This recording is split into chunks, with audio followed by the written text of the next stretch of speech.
Hey there, guys, and welcome back to the Two Players Podcast, episode 49. We're going to be talking about the news games we've been playing recently, and then the Walking Dead mid-season finale, along with the episode prior to that. So, first piece of news is obviously Stranger Things has been renewed for a third season. I'm pretty sure everyone saw this one coming, just because of how popular this show is already. So, didn't they say it was gonna be 2019? Right? Didn't they say that? Yeah, probably something like that, because I wouldn't exactly see this show coming out next year because there's probably like certain things that because I think they just started like production or like writing for the next season and stuff. So yeah, I mean, again, I'm not surprised again to season 3 because while the first season was really popular, I feel like the show like got huge when the second season came out. Like, there's a lot of new fans now. I didn't notice it when the first season came out, but now everyone's going crazy about it. So I'm glad. I love this show, and I'm really happy they're gonna continue on. I do think they say they want to stop by like the 4th season or something because they want to wrap things up, which is good. I don't like shows that go on forever, but I'm glad it's it's getting like fans and like it got renewed again, so that's good. Yeah, and they have like a clear like end point that they want to end the show on. Yeah, I always like that. I don't want things going on forever like other show that we'll talk about later.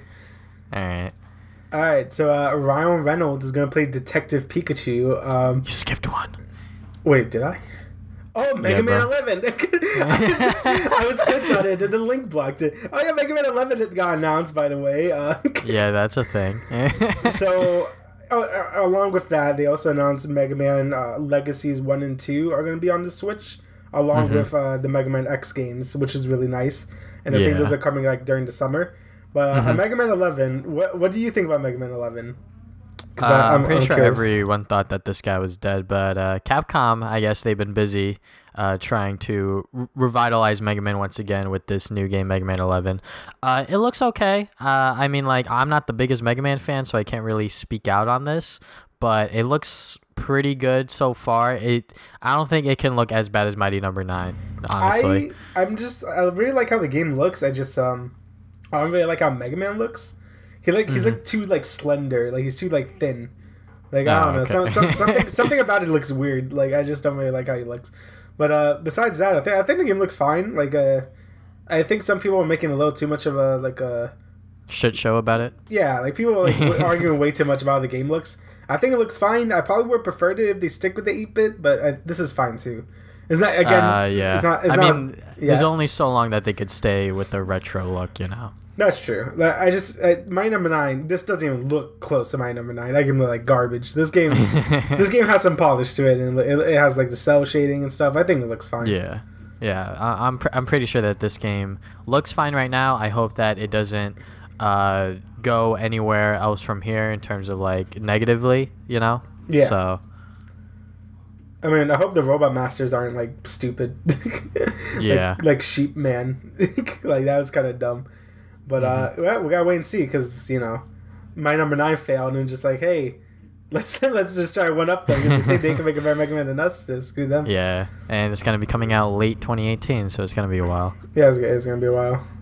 All right, well, I'm getting that back to the other piece of news. Ryan Reynolds is gonna be playing Detective Pikachu in the movie. This was definitely a very interesting cast, if I could say that. Yeah, it's pretty weird. It wasn't this. Wait, is this a movie or a game? It's both a movie and a game, but like for the movie, they casted him as the voice for Pikachu. Yeah, so. I mean, like sure, I like him. I don't know how it matches Detective Pikachu. Yeah, like, I have no idea exactly what kind of direction they want to go with this movie. So maybe they want to go like a much more funnier route or something like that, make it like a comedy almost. But we're just gonna have to go and wait and see because this is literally just casting information. Yeah, I don't think we still have like any information on Detective Pikachu, right? Like besides like there's very little. Yeah, there's like very little info on this movie as of right now. So we're just gonna have to wait and see.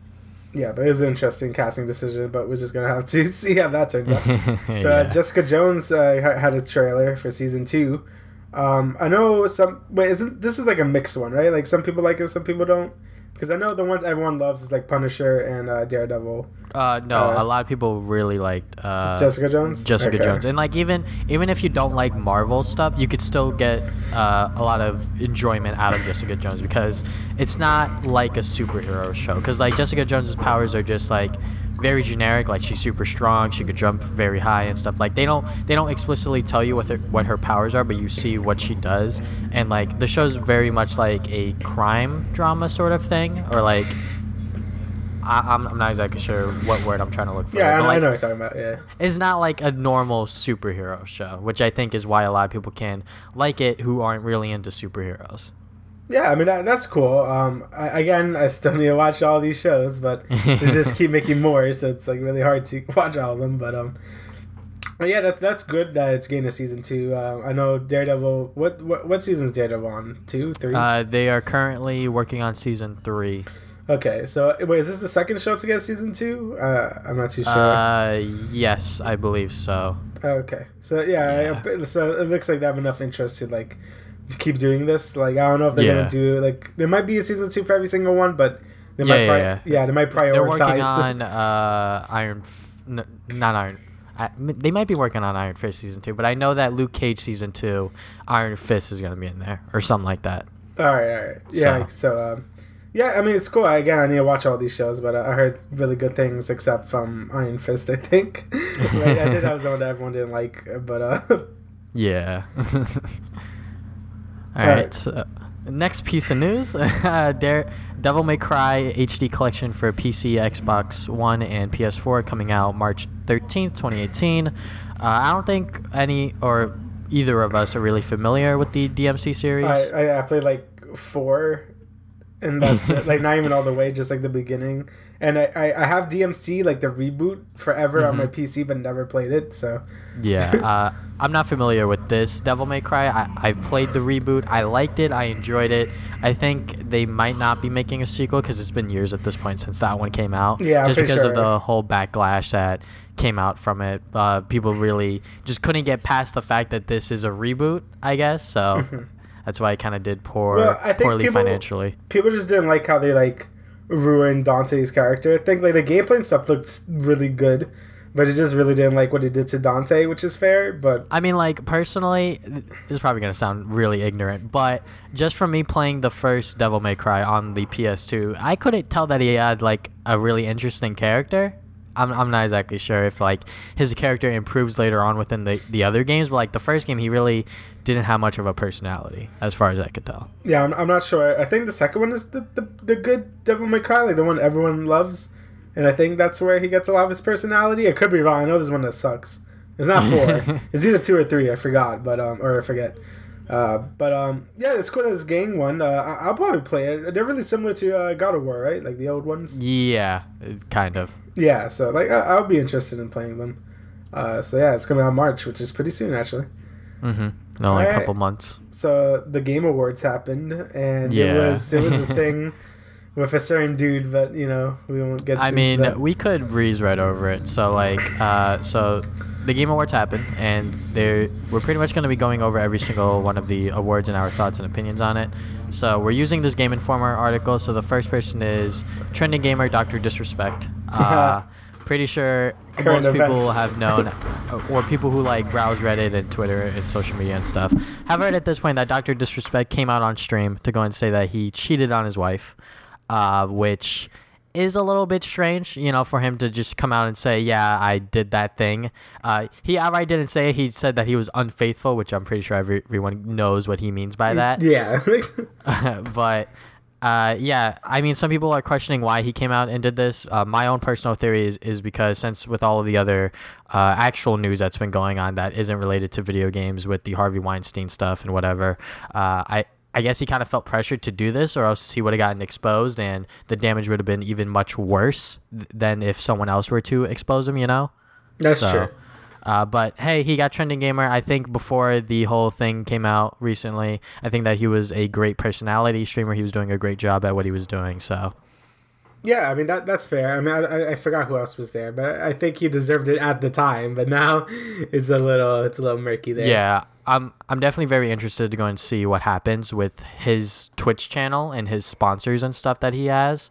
Probably nothing's gonna happen to him, especially since he's the one that came out and did it himself to say, yeah, I did this. Unlike with like someone like Phantom Lord, who like I believe he still streams on YouTube, but I don't think anyone cares, right? Like no, there's a lot of people who still watch. Really? Yeah, right. It's very, very surprising at how many people watch him, despite the facts that have come out with his whole scandal with CS:GO, gambling and whatnot, but.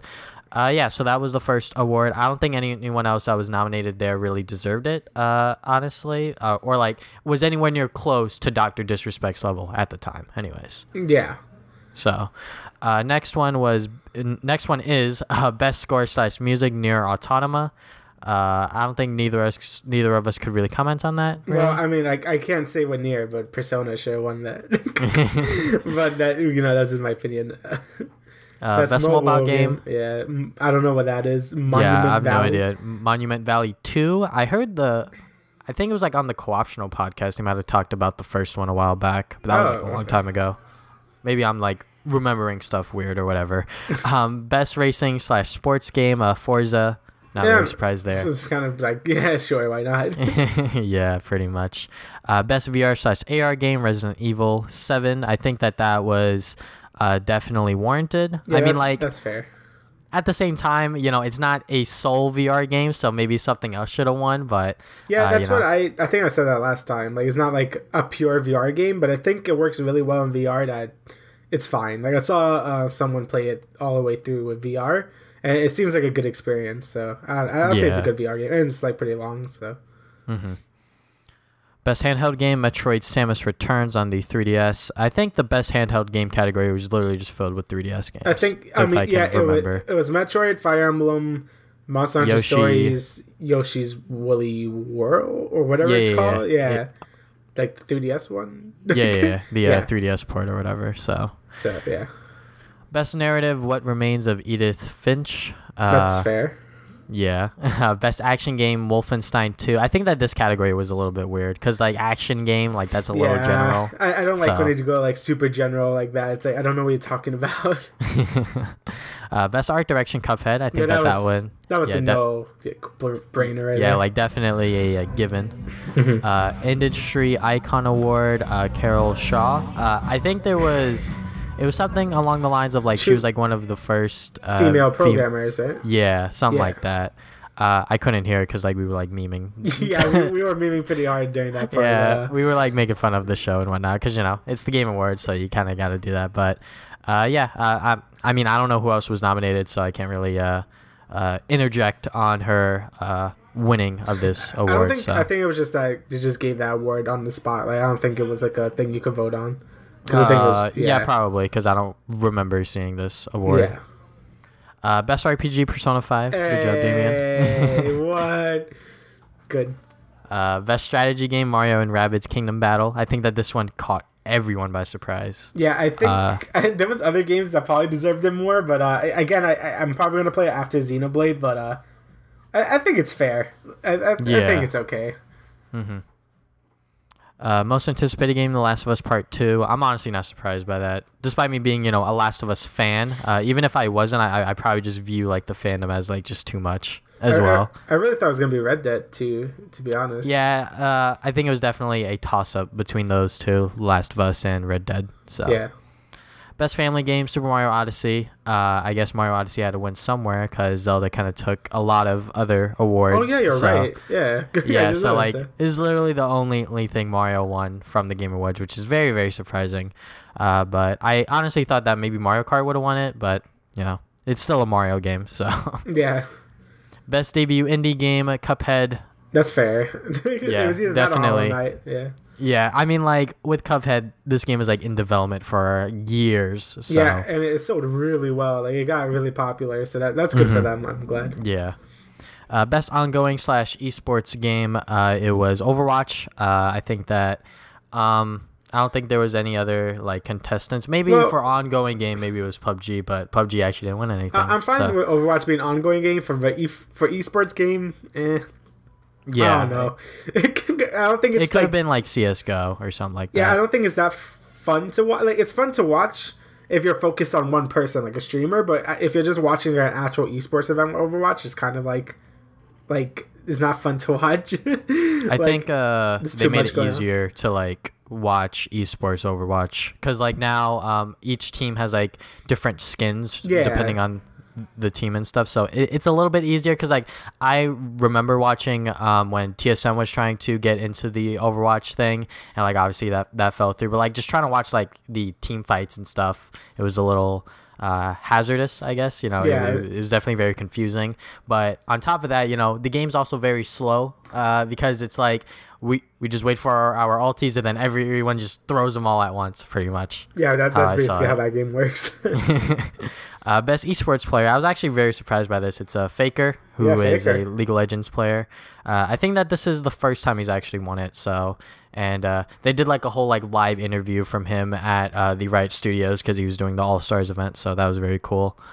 Yeah, best audio design. Actually, did you want to say something? Sorry. No, I just said it was pretty cool. Yeah, okay. Best audio design, Hellblade, Senua's Sacrifice. Yeah, that deserves that because they did some cool audio stuff for that with the whole voices and you can hear it in your head and stuff. So yeah. That deserves that. That'd probably like mess me up. Best student game, Level Squared. We pretty much like voted this blind because we had no idea any of these games. And the dude, he was like, "I'm a student." The dude was like 50. So yeah, he looked like he was like at least 30 or something like that. Yeah, I'm like, all right, guy. Games for Impact, Hellblade, Senua's Sacrifice. I think that this one was a little funny because like the dude, he had like a beard and like a top hat, just like walked up with the girl, and like he didn't say anything. He literally just like walked up there with her to like, I guess, like support her and like make sure that she was comfortable, you know, walking up there and stuff. Yeah, he was just there. It was just some dude behind her. He's just like, all right, good job. And then he just went back. I'm like, all right, guy.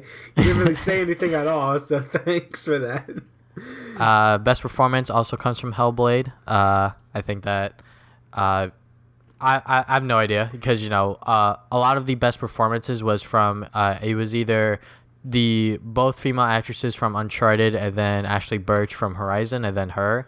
So it was kind of like a toss up for me. I didn't know exactly who would have won this.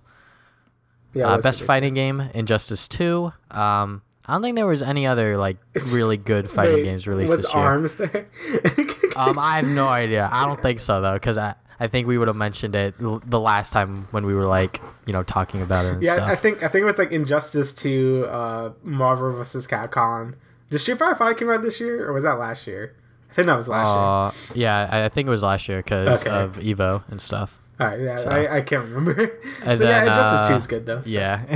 And then everything else Breath of the Wild. Yeah, game direction, best action adventure, and game of the year. So, and this is the first time I believe Zelda's won game of the year, which is crazy. That's very surprising, especially since most of the previous main Zelda titles have been game of the year worthy. Yes. So it's definitely, you know, a feat for the Zelda team and everyone at Nintendo. So, and like they debated us like so hard with like everyone having Mario hats. It's like, yo, Mario won, and then it's like Zelda. It's like, all right.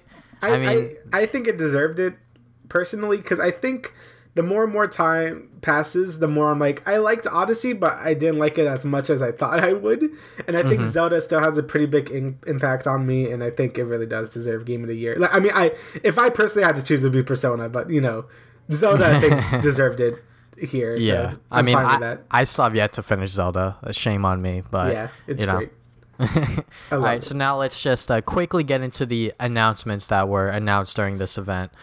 So first up, World War Z game. I think that we could just breeze right through that, along with Vacation Simulator, because Vacation Simulator just looks like a troll game, just like Job Simulator. It's a meme, yeah. And then Campo Santo with their new game. It's like set up in like Egypt and stuff. You actually interact with another person next to you, unlike within Firewatch, where you had to communicate with the walkie-talkie. The new Zelda DLC piece that was available that night when it came out. Yeah, that was cool. Yeah, the biggest thing was obviously the motorcycle. Yes. I freaked out a little bit. From Software teased a new title. A lot of people are thinking that it's Bloodborne 2, which it looked like it was. I'm not exactly sure.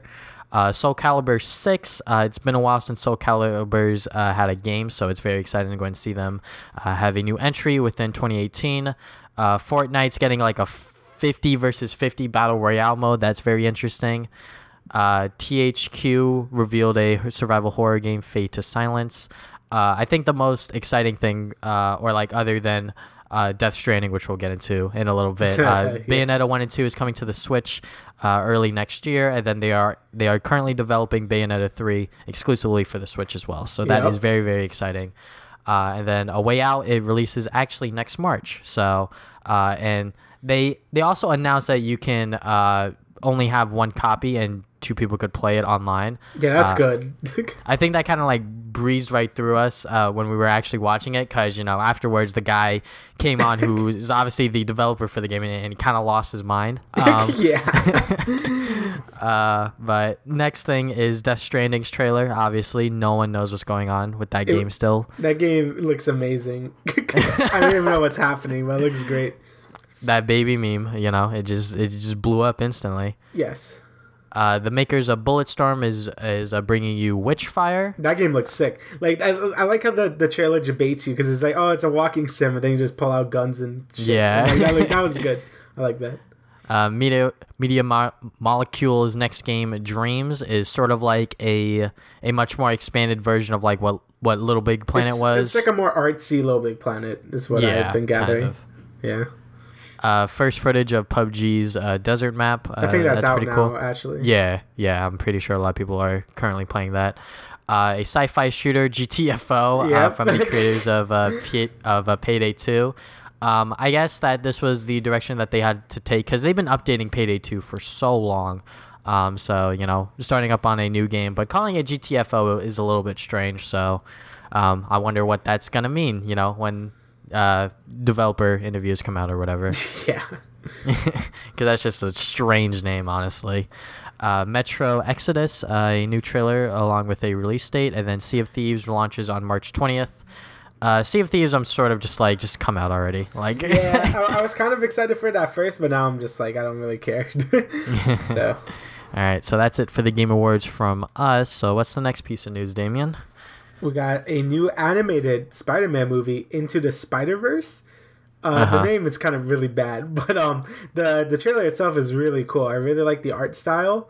And at the end, it's mostly just him like swinging around, and like there's like weird other Spider-Man or something. So like the Spider-Verse is pretty much all of the different versions of Spider-Man. So like I'm assuming this movie's going to mainly focus on Miles Morales, and then we're going to see different versions of Spider-Man throughout. So this movie actually does look really, really good, and I'm very interested within it.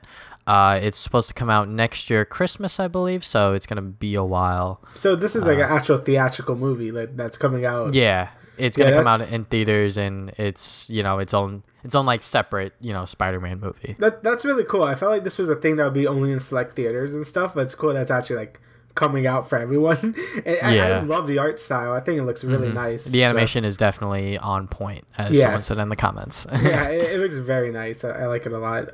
Again, not much to say, but I'm pretty excited for that. Yeah, us Spider-Man fanboys. Yes. Next piece of news is that Discord would like to work with Nintendo on voice chat. So I believe one of the top people from Discord was like, they thought that the Switch was great, and if Nintendo wanted to work with them on voice chat, they'd be happy to talk. So that is very interesting.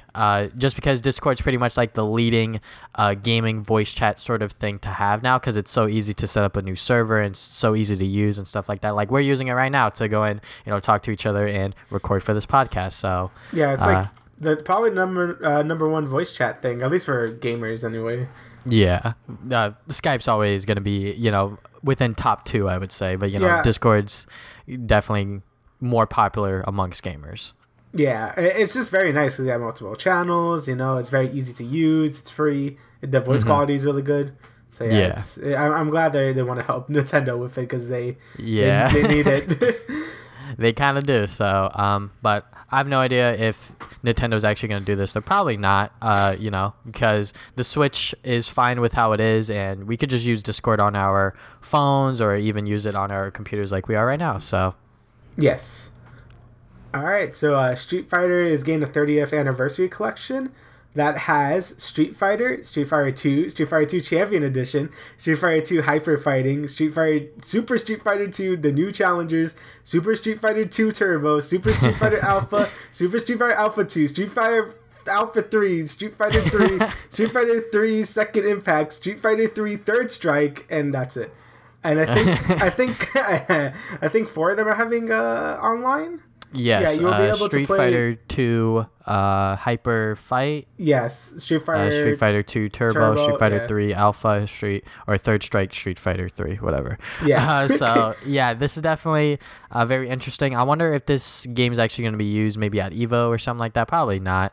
But I do like that, Capcom sort of just like, we kind of need to pay the bills, so let's just announce a new Mega Man game, re-release all of these other Mega Man games, and now we're going to release this 30th anniversary pack of a bunch of Street Fighter games. So I like how this is like a slap to the face to anyone that bought Street Fighter 2 on the Switch when that came out. Yes, that was definitely a point of discussion on Twitter where I saw some people being like, well, I might as well, KMS, because I already bought Street Fighter 2 only on the Switch. Now they come out with this collection. Yeah, and it's all this for $40, which is really good. Yeah. Well, I think the Street Fighter 2 on Switch was $30, I think, right? Or $40? It was, it was most likely around that price point. So if you want to play Street Fighter on the Switch, just get this. So I definitely like that they are adding online play to some of them, not all of them, because if they did that would be insane. So yeah, and I think they give it online to the ones that people that actually care about. I know a lot of people were really excited about Third Strike, I think is the one people were excited for. There was one that only came out on like Dreamcast or something, and people were excited for that. So that might have been Alpha 3. Yeah, Alpha 3. Yeah, I think that was getting online. Because Alpha 3 was later re-released on the PSP. So that one looks cool. So that's good. All right, so the next thing is a movie trailer, Ready Player One. This is a movie directed by Steven Spielberg, I believe. Yes. And this is pretty much about it's pretty much like the end of the world, but like everyone has like VR headsets, and like people just use that to go into the other world and stuff. So yeah, I know this is based on a book too, and I always heard that the book was really good. So now they're making it into a movie, and it looks really good. I really like the visuals. They obviously have a lot of copyrighted stuff in it, like that they bought. I guess like you see like Iron Giant, like the Battletoads Tracer. Oh yeah. So like you see a bunch of cool. There's definitely IPs. A bunch of cameos for us fellow video game players. Gundam, like they got everything. It's weird, but but in terms of the movie itself, it looks pretty interesting. Where this guy, like I think like he like found something or something, and if they find this thing, they get like ownership of the whole world or whatever, like the whole virtual world. Like the guy who like created the VR headsets. Oh, he had an Easter egg. Yeah, he had the Easter egg, and anyone that finds it could take control of the whole virtual world. So now everyone's racing to go find this Easter egg, and that's where this guy comes from. Now this guy, our main protagonist, wants to find it. So and that's the movie, and I think that's pretty interesting. Yeah. I think it looks really cool. It's like a weird Wreck-It Ralph thing, but like mature, I guess. It's weird. I heard good things about it, and Steven Spielberg is making it or directing it, so that's good. Yeah. Not else much to say about it. Besides that, there's a lot of cool cameos, and like I can't really comment on it. Yeah, since both of us haven't even read the book or like know much about movies to begin with, so. Yeah, it looks good though. All right, so PlayStation Experience 2017 recap. Nothing. All right, so my own personal opinion is that this PlayStation Experience sucked. They really changed the format of how it was. They turned it into a talk show, not much of a press conference. I don't know why they decided to do that, honestly. They didn't announce a lot of new things here. They had a couple of panels for Ghost of Tsushima, Sucker Punch's new game, which I didn't even watch the full thing, but like it really didn't give me a lot of answers. They sort of were just like, all right, so after Infamous, they wanted to go and do something new, and they were like freaking out about it because, you know, they're doing something new, and they wanted, once they released that trailer during the Paris Game Show or something like that, they knew that, you know, that fan reaction would, you know, boost them up and, you know, continue making this game, because at that point they know that they aren't wasting their time, because, you know, they've been in hiding for so long with this Ghost of Tsushima game. Yeah. And then The Last of Us Part 2 panel, it didn't really do much for me either. It was because, like, they're trying to hide a lot of stuff. So, like, one of the, I believe it's Laura Black's character, it's rumored that she is Ellie's mom, and like they call her the mysterious woman, and I'm just like, come on guys, like at least give us something new. Like they didn't even give us like a new trailer or anything like that. They literally just sat there and talked about the game.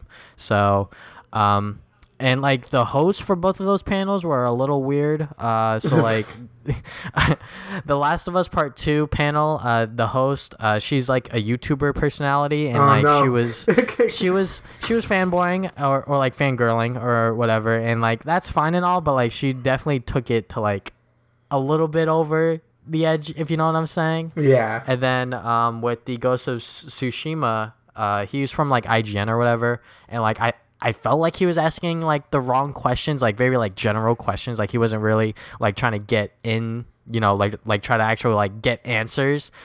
Maybe he was like restricted or something like that, but like both hosts were just like not exactly all that interesting.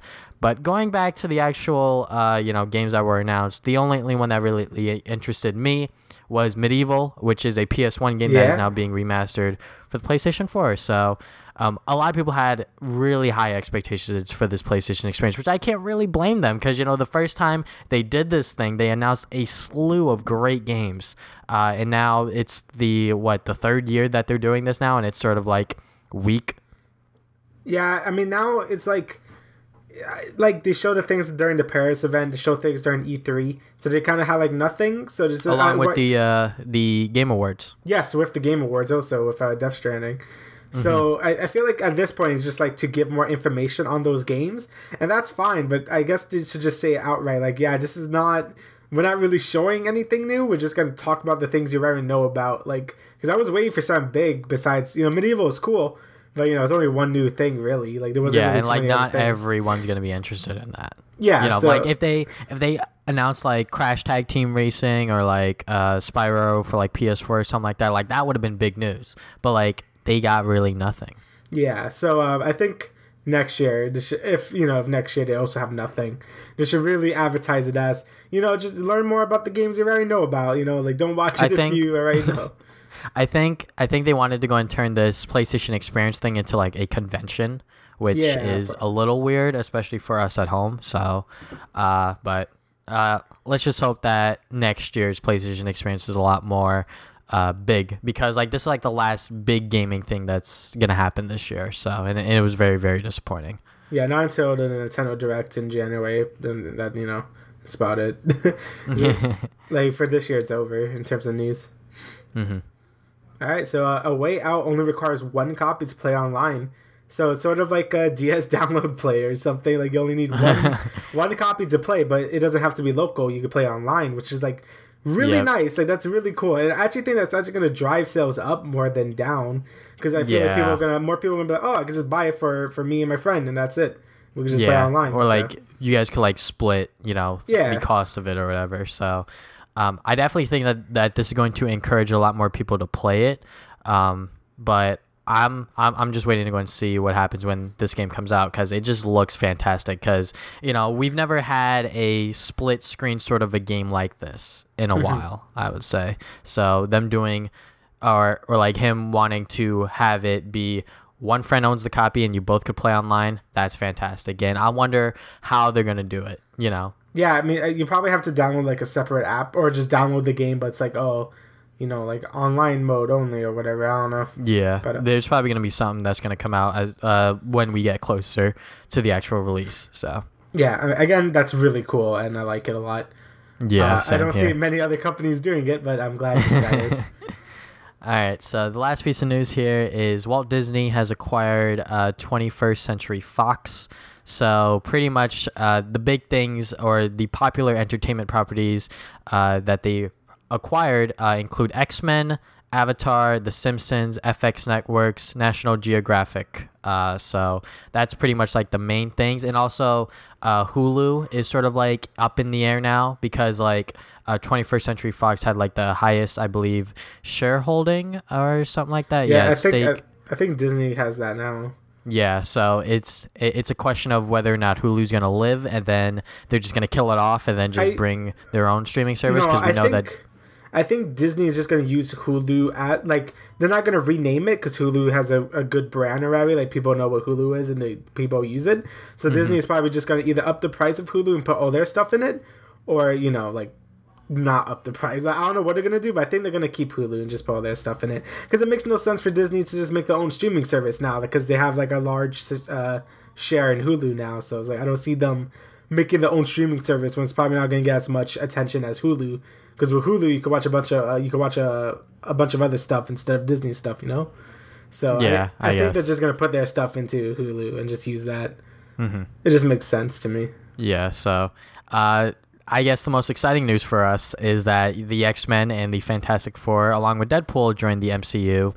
But it's a question of my biggest thing, and I think a lot of people can agree with me on this, is that I hope Ryan Reynolds keeps his role as Deadpool. I mean, I hope he keeps his role as Deadpool, and like I hope that's still like rated R superhero movies. Yeah, that too. So I hope Disney just says, just keep doing what you're doing, and that's it. Like I hope that's what. That's probably not how it's gonna work. I know. I would know if I gonna make it like rated PG-13 at most. Yeah, PG-13 to go and get the most profits from it. But I hope that people go out and see Deadpool 2, just because if that shows enough support, maybe Disney will be like, okay, maybe we should continue doing these R-rated movies with Deadpool, maybe only with Deadpool, because, you know, now with the X-Men, they're going to have to recast everyone along with the Fantastic Four, or maybe Chris Evans will play the Human Torch and Captain America at the same time, so... yeah. Again, it's cool that they finally own X-Men and like Fantastic Four because it's been a long time. And I guess Spider-Man. Do they own like full rights to Spider-Man now? Spider-Man's with Sony still, or like Sony. Partially. Yeah, I'm stupid. Yeah, not mind. Sorry. But I think another thing that comes out of this is that I believe 21st Century Fox owned the rights to distributing Star Wars on DVD and like Blu-ray and stuff. So I believe Disney owns all of Star Wars now. So yeah, they're too strong.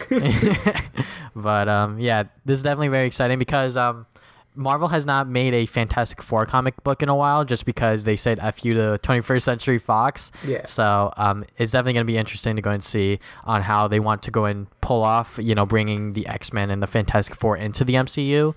So I'm just going to wait and see on exactly what Walt Disney wants to do with all of these new properties that they have under their belt. So.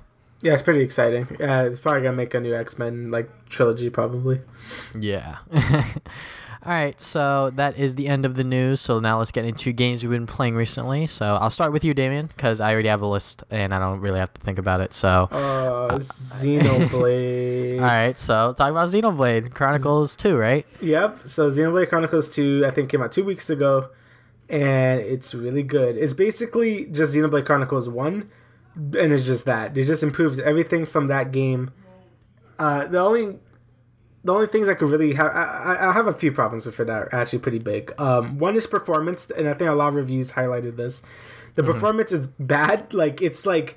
You could tell it was rushed to meet this deadline. Like, it obviously wasn't ready to come out with this performance issues, because Monolith does a good job in terms of like making things work on Nintendo systems.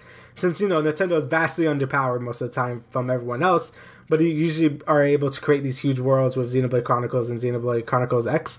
With the Wii, they fit all that stuff in the Wii, like with a nice, like probably like 30 frame rate, and it was fine. Xenoblade Chronicles X was also like really good. Like there's some texture pop-ins, but that's about it. Like I never noticed any FPS drops or anything like that. With this game, you notice some FPS drops.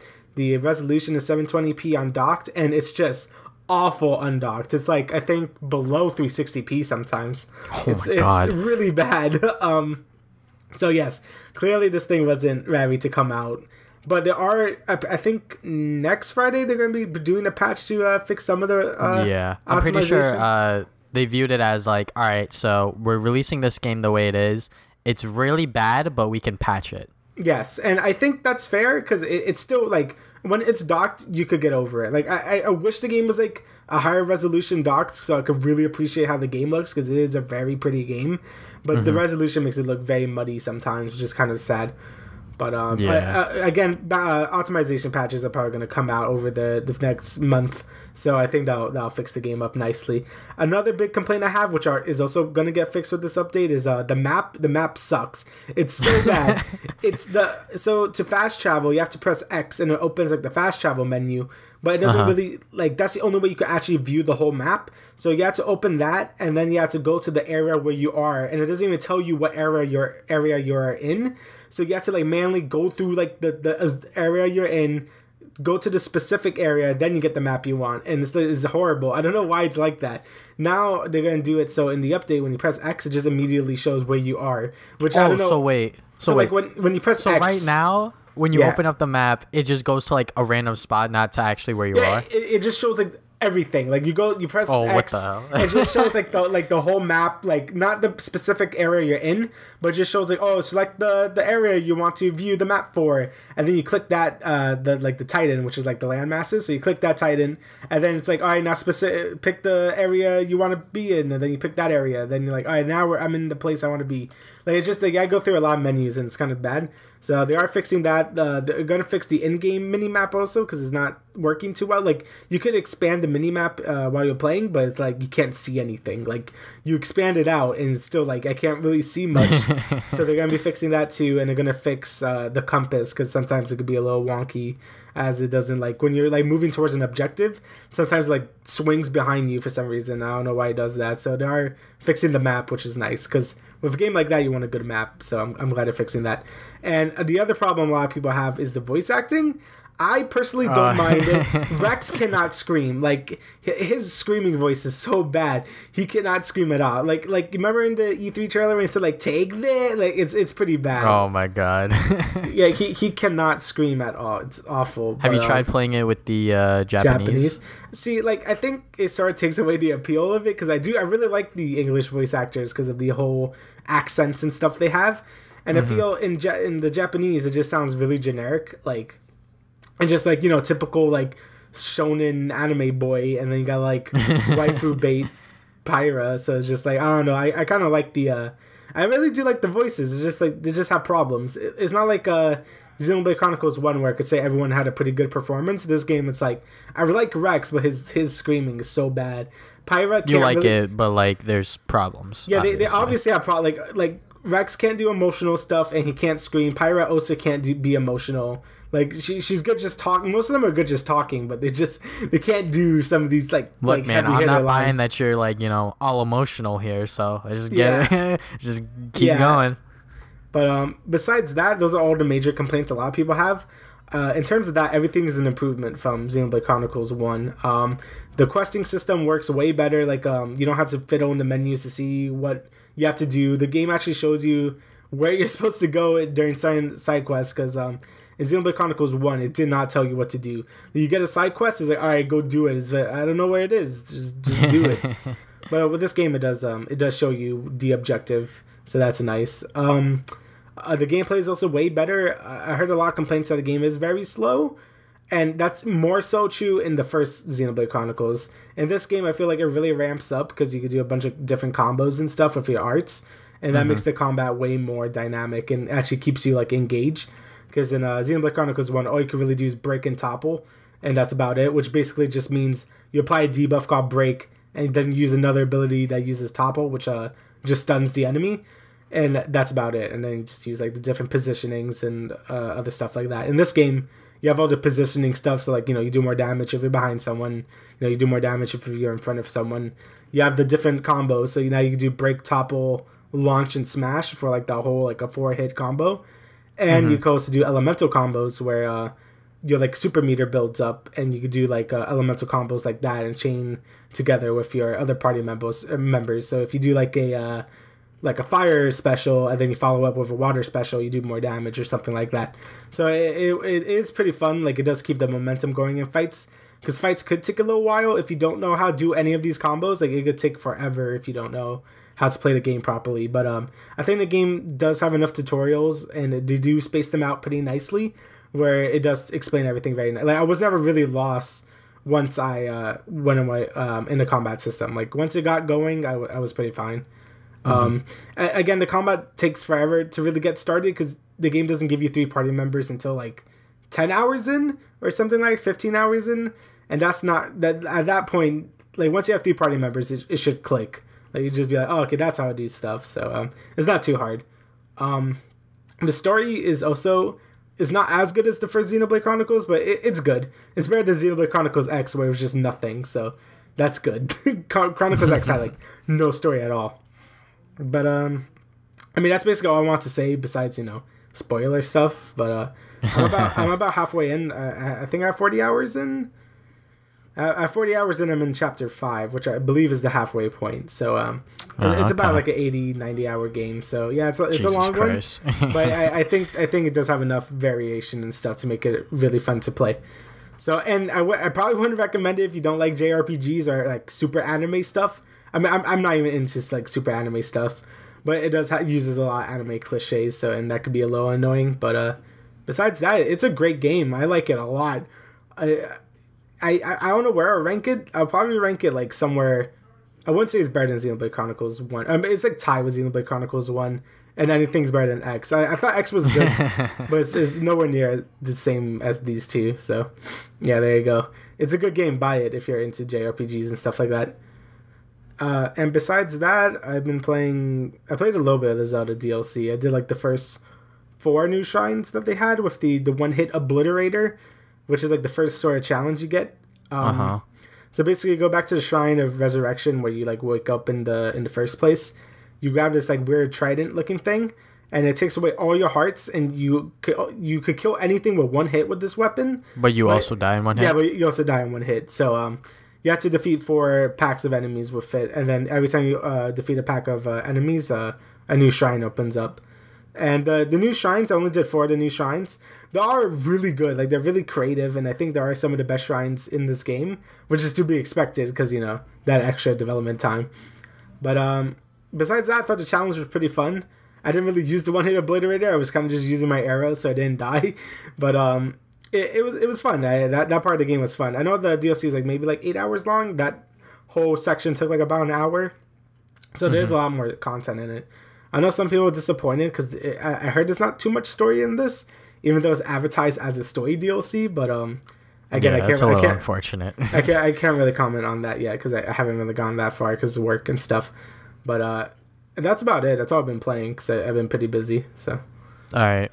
Well, I guess I'll talk about what I've been playing and watching. So, League of Legends briefly. You know, it's still preseason. Still trying out certain things and whatnot.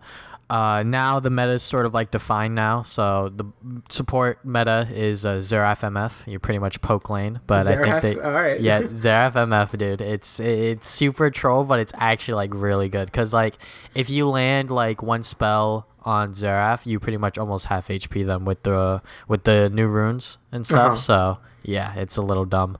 But other than that, other games I've been playing, Uncharted: The Lost Legacy. I did that for last week's video to go and do a full game review on it because I wanted to go and see exactly how good is this sort of like a DLC piece but not really standalone sort of thing.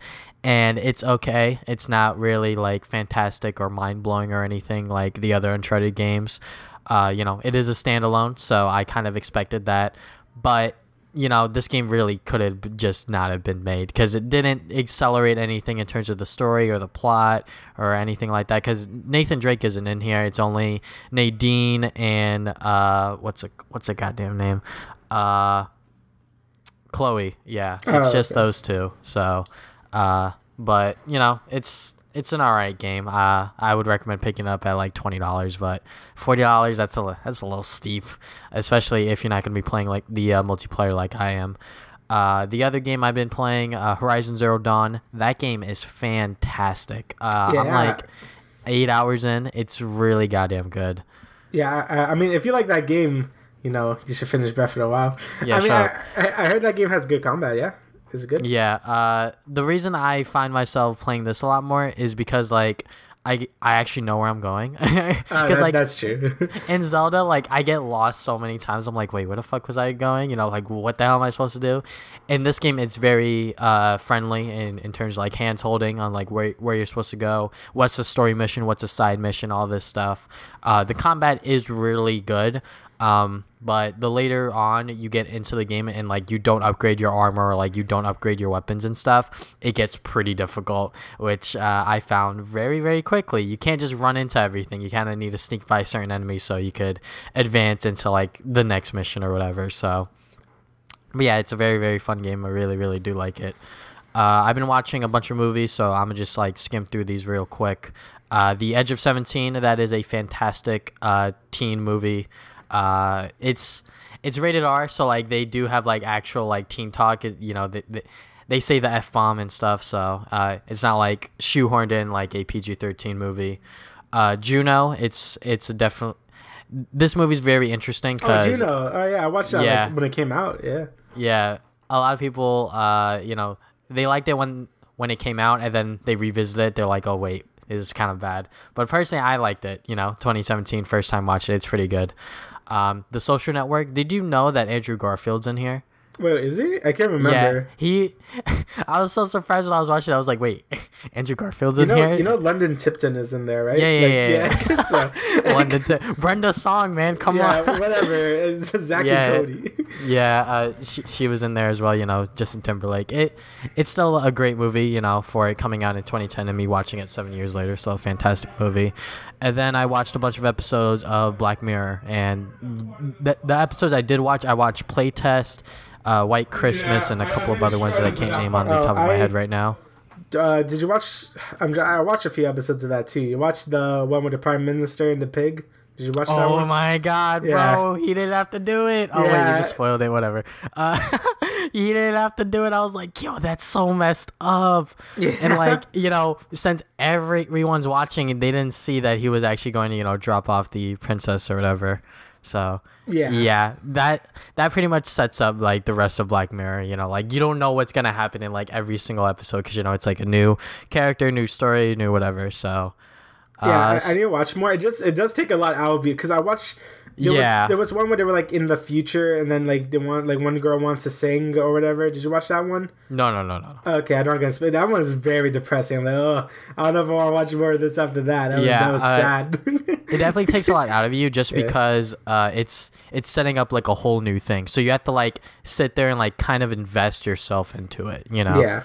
Unlike with other shows where it's like, episodic, you're like, oh, I already know these characters. With Black Mirror, when you watch a new episode, it's a whole new thing. So you're like, all right, let's hope that, it gets kind of interesting within like the first half of it, So yeah. All right, so now let's get into actual like spoiler talk where we actually warn the listener.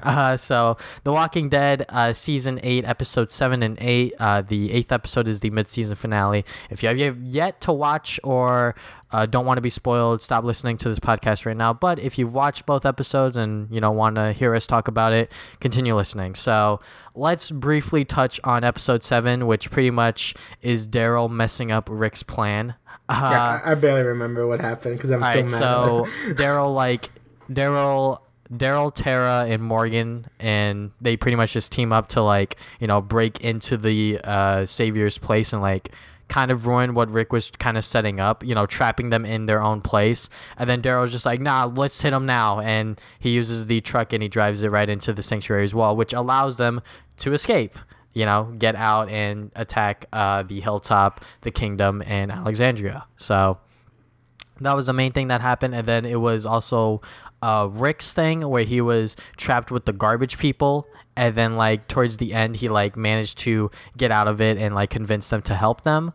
But then that is completely retconned in like the mid-season finale where it's like, oh wait, the walkers aren't here, and then like once shots are being fired, the garbage people all just leave. Yeah, so but let's talk about the mid-season finale because like this is definitely a very controversial thing on what's going on with the show. So like I'm pretty sure you might have heard about this, but maybe not. So Chandler Riggs, the actor who plays Carl, was sadly killed off pretty much within the mid-season finale. It shows that he's had a bite, and like if you remember the episode correctly, he pretty much was saying that he's dead. You know, like when he was talking to Negan, he's like, "If you have to kill someone, kill me," because like he already knew that he was dead. You know? So. But the main thing that's very controversial about this episode is it's not only that Carl was killed off and he wasn't killed off within the comics. That's pretty much why Rick does everything he does in the show, was for his family and for Carl. Yeah. Right? So the fact that they killed him off, a lot of people are questioning why they did this, because Scott M. Gimple, who is the showrunner for this show, and he's been the showrunner for the past 5 seasons or whatever, he said like in like previous interviews and like stuff like that he wants to follow the comic books as much as possible. But in the comics, Carl lives. Like Carl doesn't die at all, I'm pretty sure. So like the fact that they took this move and took this approach with the mid-season finale was definitely very strange. And on top of that, he said to Chandler Riggs and his family, like, yeah, he's got like 3 more years. Yeah, I heard about this. Yeah. And then they killed him off. And like another thing is that I believe he bought a house in Georgia near where they shoot. Mm-hmm. So that's just, you know, another. Oh, no. Again. Just another. And also, Chandler Riggs' 18th birthday was around then as well. So. On social media, Chandler Riggs is definitely taking it very professionally. You know, he's not really, boycotting Walking Dead or anything like that. But it's definitely very strange that they decided to kill him off, you know? I mean, a lot of people, I don't know if these rumors are true, but they did say, like, they just didn't want to pay him as a full adult, and like, once he turned 18. Yes, so yes. like, yeah, that was another thing with AMC being like, he's about to turn 18. Why don't we just cut him off here, you know? But, like, that's just another dick move, you know? Yeah, and I know it's a rumor. Like, I don't know if it's really true or not, but it doesn't surprise me, since AMC has notoriously cut the budget of this show many times, even though the show is, like, pretty much watched, like, it's a popular show, and it makes enough money, but it just keeps taking away production value from it, and just it shows, you know, like there's less walkers, like there's less like makeup, like cool looking zombies and stuff, and like just to like cut him just because he turned 18 is like, that's just like garbage. Like that's so like rude, man. Like why? And Carl is such an important part to just the show in general, since the comic hints a lot of the time that he's probably just going to be the main character at some point. Like if they killed Rick off this episode, I probably would have been like, okay, that makes sense, because you know. Yeah. The comic is probably leading up to that anyway. So, you know, and having Carl as the main character just makes sense. That's like, his whole arc is like just Carl. Like, he's the one growing up. It's like sort of like Clementine, you know? Yeah. Like, she's the one growing up after with all of this, and she's the one really maturing in this world. And it only makes sense that Carl has the same, like, faith. But they just kill him off in a really lazy way that's really, like, dumb. Oh, got bit. Yeah, it's like, oh, no, he got bit. But, like... Another thing that like one of our friends, Louis, talked about when I told him the spoiler, because he's like, I don't care. Right. He's like, it's weird on how like the walkers could sometimes they just run through them with no problem, and then other times they like mess up and, you know, get bit like this. So I guess we could talk about other parts of the episode. My biggest gripe with this episode was not Carl dying. It was the fight between Rick and Negan, because I had a feeling that this wasn't gonna be like the showdown that we wanted, because obviously when Rick was thrown out the window with his gun, he decided to not shoot at him. He decided to run away because plot armor or like just bad writing. Like what the hell is going on here? The show has really bad plot armor and like really bad writing when it comes to Negan. Like they have just don't write in that character has a gun and he could just easily shoot the guy and just not have him do that. Like, it's so out of character. Like, I don't understand. Yeah, especially if Rick wants to be the one that kills him. Yeah, you know? Like, why are you running away? Just shoot him in the face. Like, I don't understand. Another thing that I found to be very fascinating about this mid-season finale was Maggie and that whole thing with what's his face sending him back to the hilltop or whatever. Like, is it the plan for Negan to make an example of the King, the Widow, and Rick? Yeah. So why did he send Maggie back to the hilltop to produce for them? I don't know. Like, that was just another thing. Really bad writing. Like, what the hell was that? Because, like, she goes back because one of the people in her car died, which we don't even know his name, or I don't even know his name. So he dies, and then she goes back to the hilltop and pretty much kills one of their people as like a trade-off. But like afterwards, you see that she's like, I can't do this shit. Like, yeah. Like I can't be, you know, like Negan. I can't take a life for another life, sort of thing. Yeah. So, you know, they always do this. Like, I don't know. I don't care anymore. Oh my god, yeah. This show has really gone downhill. I have no idea on what they're gonna do within the second half. If Negan doesn't die by the end of this season, I'm done. Like, I said that if he wasn't gonna die by the mid-season finale, I was gonna be done. But now with this whole Carl thing, I kind of want to just see out on how this season plays out. Because, like, if they have another bullshit cliffhanger like they did with revealing on who died by Negan's bat, I'm done. I'm like already done. Like, I just, like, don't care. Like, I don't know. Like, just some of the shady stuff that AMC is doing, just, like, killing Carl, like, just, like, all the bad writing, plot armor, like, I just don't know anymore. Like, it's just bad. It's literally just the quality of the show has gone downhill significantly. And it shows. It really does. It's like it's really upsetting because I do like The Walking Dead. Like at some point, but like they usually have like you know like one good season, one like okay season, one bad season. Like it's like a roller coaster. But now it's just consistently just not very good. So I'm just like I don't really care anymore. It's one last thing that I want to go and touch on is that a lot of like the new characters, like we still don't have like a real like attachment to them. Yeah. I would say. Yeah, you know, with like Tara, what's her face, some of the other characters. It's like Tara, like she just annoys me really. Like I don't really like her at all. Like I don't know, some characters just don't really get a lot to do. Like I know Rosita, like I think she's like pregnant or something, so she can't really be shown too much because you know. It's like, the actress got pregnant. Yeah. So. I was slightly confused there. I was like, it's like actress. But you know, some characters just kind of get shafted. So it's just like, all right. Another thing that they didn't touch on within the mid-season finale was what's her face, Edith, or what's her face? Like she just shot one of the swamp people or whatever. I don't even know what they're called, but she just shot and killed one of them, and like that was it for that. I was like, wait, what? Like they never revisited that. So like once the mid-season starts up again, or the show itself, whatever, starts up again, a lot of people are gonna be like, oh yeah, wait, that happened, because like they kind of just like had that there and then was like, all right, let's get back to the, you know, rest of the plot or whatever. So like it's definitely very weird on how like they're setting certain things up when they really shouldn't be, you know. Yeah, no, I see what you mean. Yeah, but you know, that's The Walking Dead, AMC. You know, what are they doing with it anymore? Sucks, dude. All right, so that is the end of the Two Players podcast. Thank you guys for listening once again. We will see you guys 2 weeks from now with episode 50 and the final episode of 2017. So we'll see you guys then. See ya.